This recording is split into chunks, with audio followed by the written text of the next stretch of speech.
کہ انسان کی کامیابی میں محنت ہوتی ہے یا قسمت ہوتی ہے؟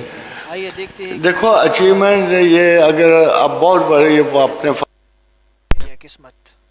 ایسا زبردست سوال کیا ہے اس بچے نے کہ کیا کہوں.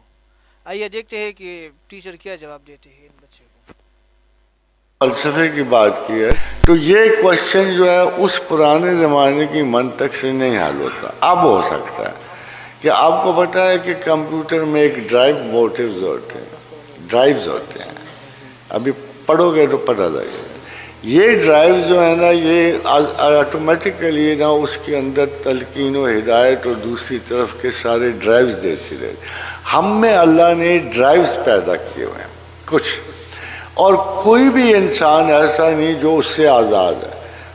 آپ پوچھو میں اس کی آیت ما من دابۃ فی الارض الا هو آخذ بناصیتہا، ایسا کوئی ذی حیات زمین پہ موجود نہیں ہے جسے اللہ نے اس ماتھے سے نہیں تھاما ہوا. ماتھے کے پیچھے 4 برین ہوتا ہے جو ڈیسیشنز لیتا ہے. تو اللہ نے 4 برین پر تمام، مثلا آپ بچھو کا کبھی نہ کاٹے آپ کو، اس کے بھی ایک ریموٹ کنٹرول موجود. سانپ آپ کے سامنے سے کیڑوں کی طرح گزر جائے پرواہ نہ کرے، مگر ڈرائیو موٹر کے ذریعے وہ سر اٹھاتا ہے، تحفظات کرتے. اس کے 2 اصول بھی اللہ نے بنائے ہوئے ہیں اور سائنٹیفک اصول ہیں. جب آپ بڑے ہو گئے ان چیزوں کو سمجھو گے تو پھر انشاءاللہ قرآن کی جو بڑی آیات ہیں جن کو ایک کامن قاری نہیں سمجھ سکتا، اس کے لیے کوئی حافظ اور قاری ہونا ضروری نہیں ہے، اس کے لیے غور و فکر کرنا بہت ضروری ہے. اسی لیے اللہ نے قرآن میں کہا کہ میرے 2 بندے بڑے فیورٹ ہیں. وہ کون سے ہیں؟ الذین یذکرون اللہ قیاما وقعودا وعلی جنوبہم، جو کھڑے بیٹھے کروٹوں کے بل مجھے یاد کرتے ہیں. وَيَتَفَكَّرُونَ فِي خَلْقِ السَّمَاوَاتِ وَالْأَرْضِ، اور زمین و آسمان کی تخلیقات پہ غور کرتے رہتے.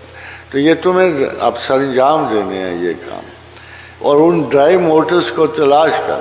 مقدرات لکھے ہوئے ہیں مگر ادھر پہنچانے والے. فرض کرو آپ ایک کام کو جاتے ہو ناکام ہوتے اور آپ کہتے ہو یہ میرا 3-4 مرتبہ کے بعد آپ کہتے ہو یہ تو کام میں کر ہی نہیں سکتا، مگر کنگ بروس نے وہی کام 60 مرتبہ کیا اور کامیاب ہو گیا. اس لیے کہ چونٹی والا وہ آ کے اس نے دیکھا تو ادھر سے اسے ڈرائیو موٹر مل گیا کہ failure is not something bed.